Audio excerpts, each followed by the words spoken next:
Bonjour Mathieu, merci d'être là parmi nous pour cette interview. Ça nous fait vraiment plaisir. D'abord, pour commencer, est-ce que tu peux nous expliquer quel est ton travail à Nîmes? Alors, je suis urbaniste de métier et je suis responsable du pôle urbanisme et développement de la ASP Lagade depuis maintenant 5 ans. Auparavant, j'étais chargé d'opération en urbanisme également pendant 9 ans. Je travaille donc à la ASP Lagade, qui est l'aménageur, en particulier l'aménageur public de la ville et de l'agglomération de Nîmes Métropole. Merci encore de prendre le temps de nous répondre. On a hâte d'entendre tout ce que tu vas nous dire. Et pour commencer, juste pour te dire, dans notre démarche à nous aujourd'hui, c'est d'expliquer l'importance des murs en pierre sèche sur le sol gardois. Est-ce que tu peux nous donner quelques notions de base sur l'histoire des sols dans notre environnement proche? Les murs en pierre sèche, ça fait partie du patrimoine nîmois, comme du sud de la France quand même aussi. Les murs en pierre sèche, il y en a énormément dans la Garrigabité, dans la Nîmes de Garrigabité. C'est d'une part d'une volonté historique de pratiques agricoles, de terre, de pâturage et de culture. Mais c'est aussi une manière de clôturer, de ramasser, de purifier les terrains pour qu'ensuite on puisse les clôturer avec ce qu'on avait sur place. L'intérêt des murs en pierre sèche aujourd'hui, ils sont multiples, ils sont toujours les mêmes qu'avant, au-delà de la simple clôture. Ils peuvent servir de murs de soutènement, limitant le lessivage des terres, tout en permettant l'écoulement des eaux. Ça, c'est pour éviter qu'il y ait des canalisations supplémentaires. C'est aussi donc, et c'est surtout le sujet, je crois, de vos interrogations, c'est un habitat favorable de beaucoup d'espèces protégées. Et donc, du coup, leur intérêt, il est à la fois fonctionnel et écologique. Donc Mathieu, tu es urbaniste, donc tu es amené à aménager des quartiers éco-responsables. Bon, tout simplement, peux-tu nous expliquer c'est quoi un quartier éco-responsable? Un écoquartier, c'est un projet d'aménagement urbain visant à intégrer des objectifs de développement soutenable et de limitation de l'empreinte écologique. On insiste beaucoup sur les impacts et donc justement la limitation des enjeux et des impacts environnementaux.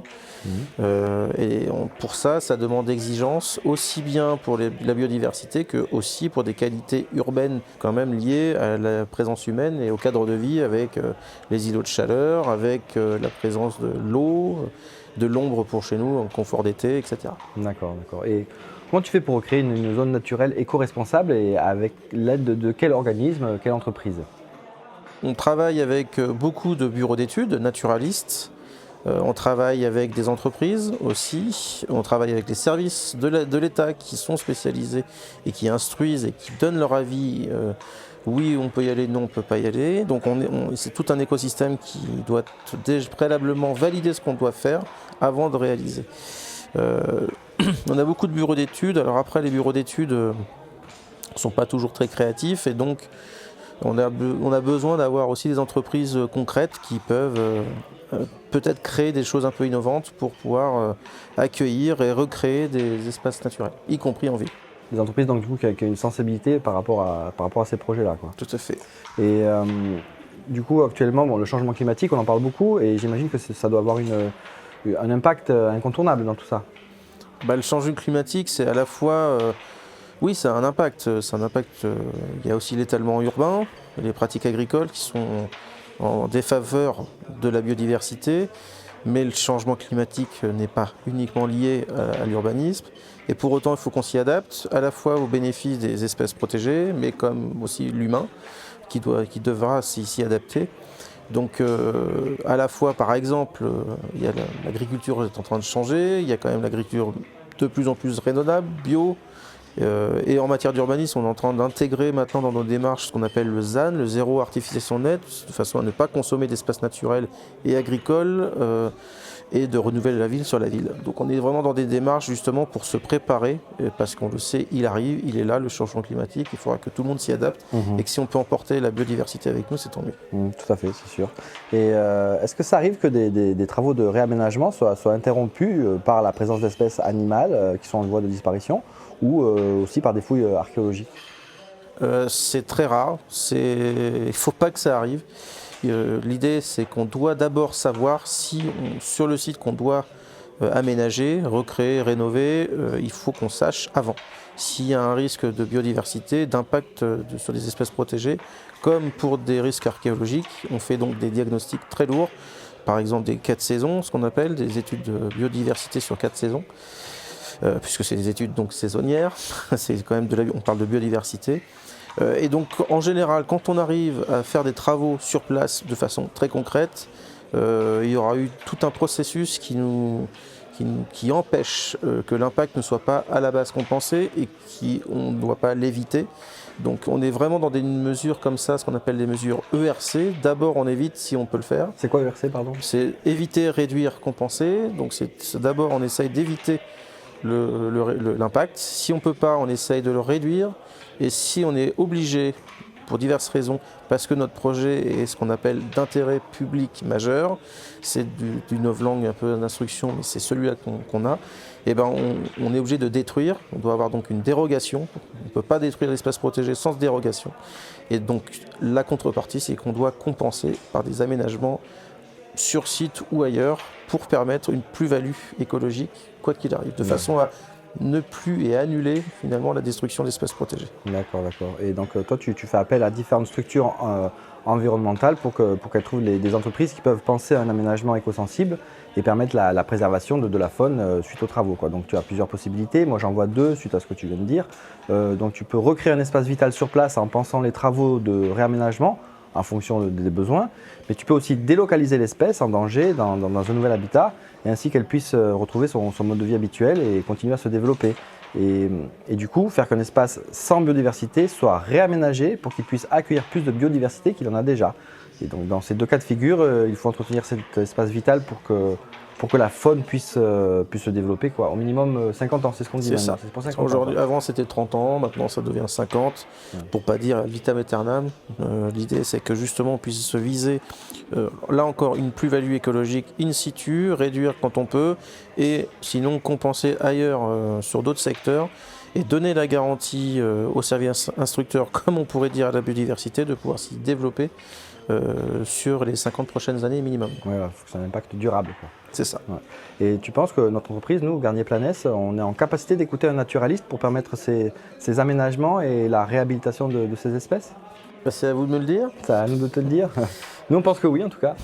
Mais en fait, l'intérêt, c'est que justement, il y a plusieurs secteurs, il y a plusieurs entreprises. Il y a le Conservatoire des espaces naturels qui est très investi sur le sujet. Ça, c'est des organismes d'État? Pas du tout. C'est une association aujourd'hui qui s'occupe de façon préférentielle de gestion d'espaces naturels sensibles sur le Gard, par toute la France. Après, on est de plus en plus à diversifier. Il y a aussi beaucoup plus d'acteurs, bureaux d'études, entreprises, qui sont en capacité de pouvoir concevoir, réaliser les travaux et suivre les mesures au fur et à mesure. Parce que ce que je n'ai pas dit, c'est que c'est des choses qui doivent être suivies annuellement pendant 50 ans.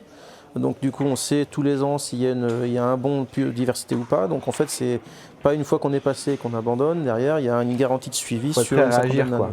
Tout à fait. Donc il y a tout un écosystème d'acteurs, dont les entreprises de travaux, paysages en particulier comme la vôtre, qui peuvent tout à fait être force de proposition. Parce que là encore, si j'ai une critique à faire, c'est que les naturalistes sont des naturalistes, ne sont pas des gens de travaux.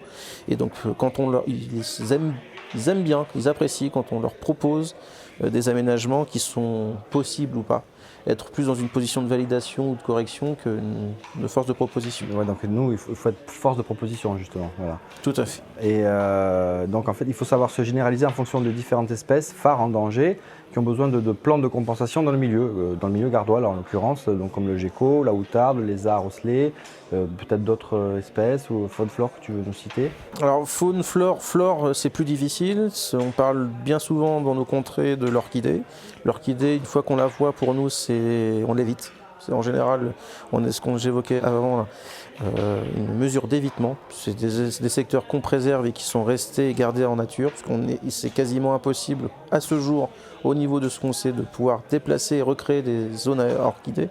C'est des espèces qui sont bien souvent extrêmement protégées, donc là, pour le coup, on est souvent dans des mesures d'évitement. Bon, il y a d'autres espèces d'insectes ou d'avifaune, comme on dit, donc d'oiseaux, y compris urbaines, les hirondelles par exemple, c'est des choses qui sont assez faciles à gérer. En tout cas, les plus importantes et les plus impactées pour nos aménagements, bien souvent, c'est les reptiles ici, donc les geckos, l'hémidactyle verruqueux qu'on a trouvé en tout cas sur Hoche Université par exemple. Le lézard osselet, ça c'est plus en garrigue. Et donc là on est en train justement de travailler pour mettre en place et de suivre et d'avoir les premiers retours d'expérience sur les mesures de compensation, les premiers aménagements écologiques qu'on a fait et qui, pour ceux qui ont fonctionné, plus être dans l'amélioration et d'aller encore mieux sur des secteurs pour lesquels, encore une fois, on doit garantir la plus-value écologique. Ouais, d'accord. Et donc tout ça, est-ce qu'à l'heure actuelle, ça fonctionne? Il y en a qui fonctionnent souvent, il y en a beaucoup qui fonctionnent quand même. On ne part pas de zéro, donc on s'est aussi basé sur des confrères en France, certains travaux. On recrée souvent des choses comme des pastiches architecturaux pour des humains. Et ben, quelque part, quand ils sont dans des tas, on doit les déplacer, ben, on recrée ces mêmes tas ailleurs, donc on prend assez peu de risques. Par contre, on est sur plus à regarder, à intégrer au sein des aménagements avec les architectes, avec les urbanistes, avec les entreprises de VRD pur, comment intégrer ces domaines-là pour avoir des cahiers des charges et un volet, comme il y a eu pour l'insertion, il y a un volet biodiversité indispensable. Et les entreprises, y compris du VRD, sont de plus en plus intéressées à avoir ce volet-là dans leurs travaux. D'accord, ok, très bien. Bon, ben, merci pour toutes ces réponses, Mathieu. C'était vraiment très intéressant pour nous. On était ravis de te recevoir et j'espère qu'on va pouvoir te recevoir une autre fois pour un autre interview pour parler de tout ça et approfondir le sujet avec passion. Merci beaucoup, Mathieu. Avec plaisir.